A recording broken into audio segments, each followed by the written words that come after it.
Morning. Can't hear you. Chairman Jordan, Ranking Member Nadler, members of the committee, good morning. First of all, Ranking Member Nadler, I appreciate the kind words about our business. It's very kind of you. And also, I assume that we'd be doing a lot better without the institutional obstacles that I'm about to discuss. We're in the midst of a trust crisis in the world of media, which is because so many in the legacy media have lied in order to preserve left-leaning narratives. To take just the most recent example, we were told by the legacy media that President Biden was just fine. For years, anyone who questioned his health and mental fitness was trafficking in cheap fakes. And then President Biden went out and engaged in a full-scale mental collapse on stage in front of hundreds of millions of people. So we can see why Americans, at least Americans who are not Democrats, do not trust the media. The question isn't really why the legacy media have lost Americans' trust. We know that answer. The question is why, despite that loss of trust, the legacy media continue to gain share in the advertising market. And the answer is simple. There is, in fact, an informal pressure system created by Democratic legislators, this White House, legacy media, advertisers, and pseudo-objective brand safety organizations.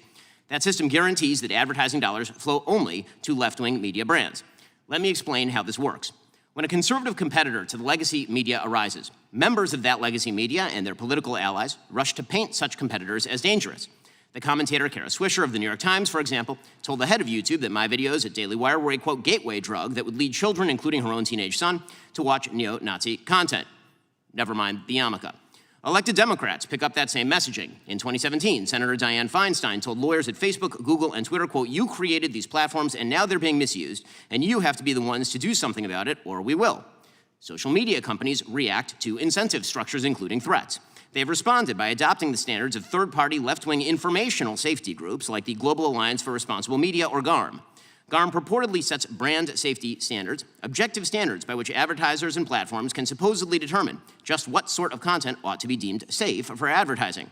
In reality, Garm acts as a cartel. Its members account for 90% of ad spending in the United States, almost $1 trillion.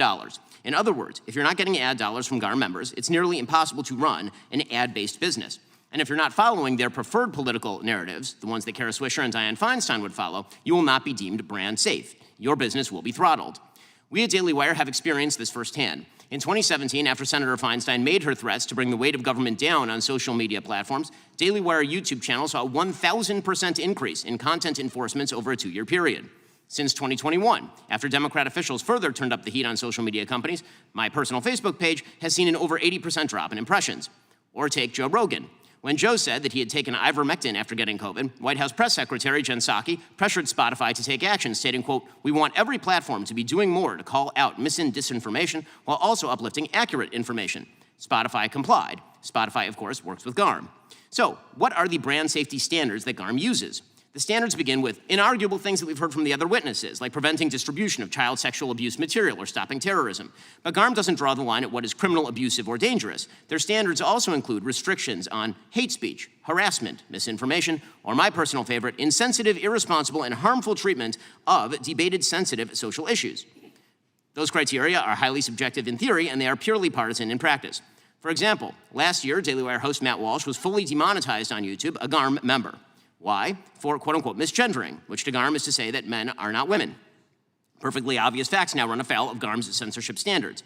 Companies targeted by Garm, like the Daily Wire, Breitbart, Fox News, and so many others, reach hundreds of millions of people with opinions and beliefs long established as within the mainstream of American conservative thought. Garm and its members have no respect for the beliefs of those people. They would like them marginalized or squashed. It's time to stand up for the First Amendment in this Congress. Congress can do so in 2 ways.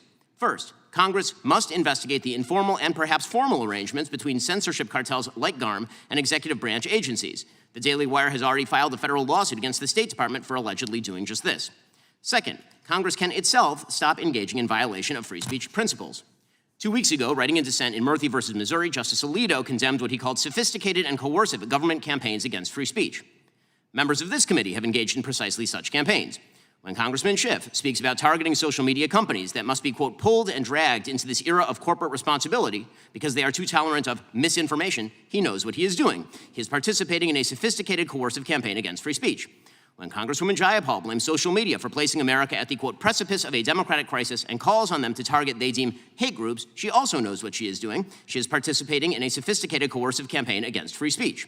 When Congressman Hank Johnson says, quote, we need a constitutional amendment to allow the legislature to control the so-called free speech rights of corporations, he also knows what he is doing. We all know what these government actors, what some people in this room, are doing. You're using the tacit threat of government action to compel private companies to throttle viewpoints you don't particularly like. The First Amendment was not designed to enable workarounds by elected officials. It was directed at Congress, at you, and you're abdicating your fundamental duty when you exert pressure on private companies to censor speech. Some in this room have been doing just that for years. We in the non-legacy media have been feeling the effects. In the name of the Constitution and in the name of democracy, this should stop. Thank you, Mr. Shapiro. We now recognize Professor Waller.